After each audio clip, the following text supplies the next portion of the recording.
everyone and welcome back to my YouTube channel. তো আজি মই লৈ আহিছোঁ হায়াৰ এডুকেশ্যন ডিপাৰ্টমেণ্টৰ দ্বাৰা ইছ্যু হোৱা এটা notification related to admission.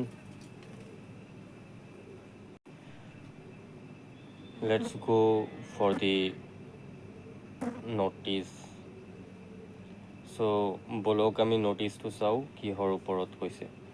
The UG admission portal will be live for registration starting from 11th April 2025 4 p.m. This portal covers admissions for 4-year UG courses and 5-year integrated master's programs across all government, private, provincialized, PDUAM, government model college and state universities in Assam. তো এই যে UG under graduate এডমিশ্যনৰ যিটো process আছে এইটো start হৈছে যোৱাকালিৰ পৰা 11th এপ্ৰিলৰ পৰা।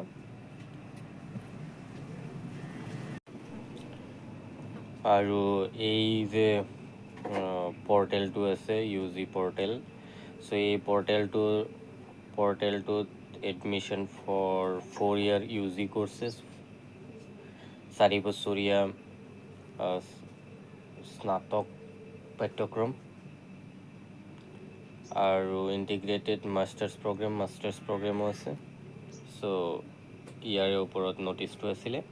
চ' এতিয়া আমি চাওঁ কি ডেটছ এণ্ড প্ৰচেছ।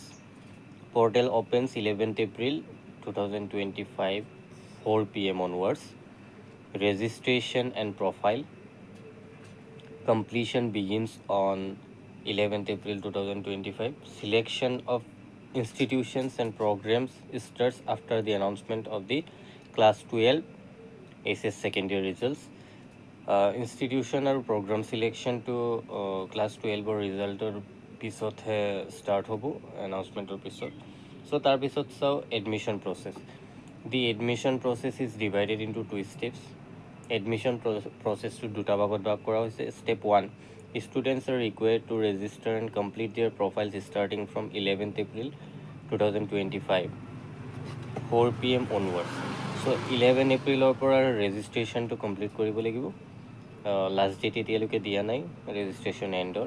তাৰপিছত ছেকেণ্ড ষ্টেপত কৈছে after class 12 results are declared students will select their preferred institutions and programmes. Step 1 will remain open after commencement of step 2। So' তাৰপিছত ষ্টেপ 2ত আছে ক্লাছ 12ৰ ৰিজাল্ট যেতিয়া ডিক্লেয়াৰ হ'ব তেতিয়া আমি ছেকেণ্ড ষ্টেপলৈ আগবাঢ়িব লাগিব, মানে আমি ইনষ্টিটিউশ্যন আৰু প্ৰগ্ৰাম চইচ কৰিব পাৰিম। তাৰপিছত আছে mandatory document upload. So' mandatory document upload, students should ensure that government issued documents required for admission are ready at hand for uploading in the portal. চ' এই যে যিবিলাক ৰিকুৱাৰ্ড ডকুমেণ্টছ আছে এইবিলাক তোমালোকে ৰেডি ৰাখিবা ফৰ আপলোডিং ইন দি পৰ্টেলত upload কৰিবলৈ। Those who have necessary documents ready can complete their profile early. So' প্ৰফাইলটো 11 এপ্ৰিলৰ পৰা যিহেতু তোমালোকে প্ৰফাইলটো ছেট আপ কৰিব পাৰিবা। চ' আজি 12 এপ্ৰিল, চ' আজিও কৰিব পাৰিবা আৰু তেতিয়ালৈকে এণ্ডিং ডেট নাহে, মানে এক্সপায়াৰ ডেট নাহে। তাৰপিছত আছে responsibilities of higher education institution must prepare and upload their prospectus in PDF format by 5th May on the admission portal. So' ইনষ্টিটিউশ্যনে কি কৰিব লাগিব, প্ৰস্পেক্টাছটো PDF ফৰ্মেট হিচাপে নিজৰ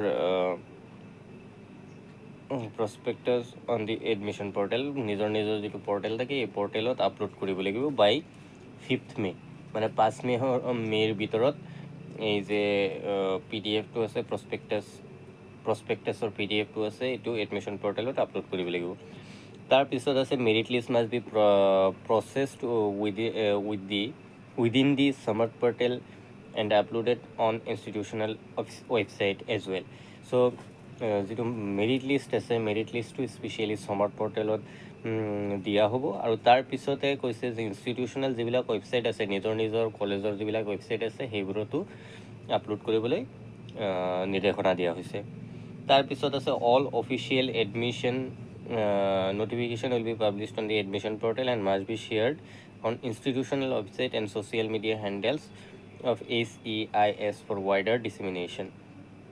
So নিজৰ যিটো ৱেবছাইট থাকে ইনষ্টিটিউচনেল ৱেবছাইট থাকে তাতো আপলোড কৰিব দিছে এডমিশ্যন ৰিলেটেড নটিফিকেশ্যন যিবিলাক আছে আৰু কৈছে যে অফিচিয়েল যিটো এডমিশ্যন পৰ্টেল আছে তাতো দিব কৈছে তাৰ পিছতে যিবিলাক ছ'চিয়েল মিডিয়া হেণ্ডেল আছে ফেচবুক আছে ইনষ্টাগ্ৰাম আছে টুইটাৰ আছে সেইবোৰতো আপলোড দিবলৈ আদেশ দিয়া হৈছে তাৰপিছত আছে কি ইনফৰমেশ্যন ফৰ ষ্টুডেণ্টছ চ' এইটো ষ্টুডেণ্টছৰ কাৰণে কি ইনফৰমেশ্যন তোমালোকে এইটো ভালকৈ চাই ল'বা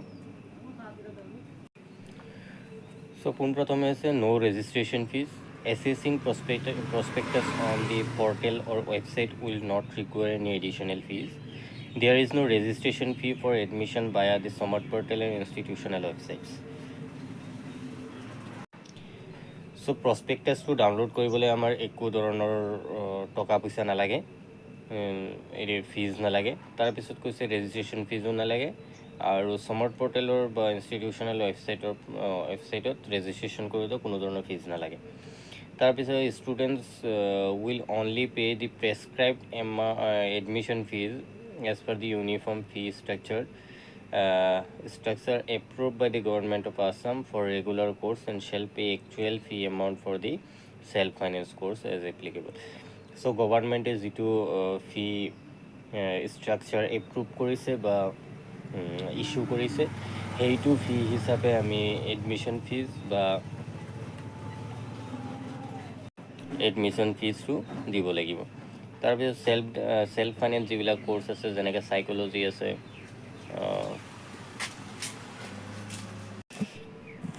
তাৰপিছত আছে students eligible for fee waiver will apply accordingly fee ৱেইভাৰৰ যিবিলাক মানে ফ্ৰী এডমিশ্যন থাকে সেইবিলাকো ছেইম প্ৰচেছেৰে এডমিশ্যন কৰিব তাৰপিছত আছে institution are strictly prohibited from operating separate admission portals or imposing additional charges মানে ইনষ্টিটিউশ্যনবোৰক নিষেধাজ্ঞা জাৰি কৰিছে যে বেলেগ কোনো এডমিশ্যন পৰ্টেলৰ থ্ৰুত এডমিশ্যন কৰি যাতে এডিশ্যনেল যিবিলাক চাৰ্জ থাকে এইটো ইম্প'জ নকৰে তাৰপিছত আছে dates of admission will be notified in due course of time in the SAMARTH Portal website of higher education institution. So admissioner date সমূহ notify কৰা হ'ব প্ৰতিটো কোৰ্চৰ SAMARTH Portalত তাৰপিছত দিয়া আছে অফিচিয়েল এডমিশ্যন পৰ্টেল এইটো অফিচিয়েল এডমিশ্যন পৰ্টেলটো দিয়া আছে For any queries, students and institutions are advised to follow updates from the Higher Education Department, Government of Assam, Directorate of Higher Education, Assam, as well as notification issued by concerned university and college institution. So the initiative ensured a streamlined, accessible and transparent admission process and undergraduate courses in Assam. Stay informed by the following of the official announcement for any update.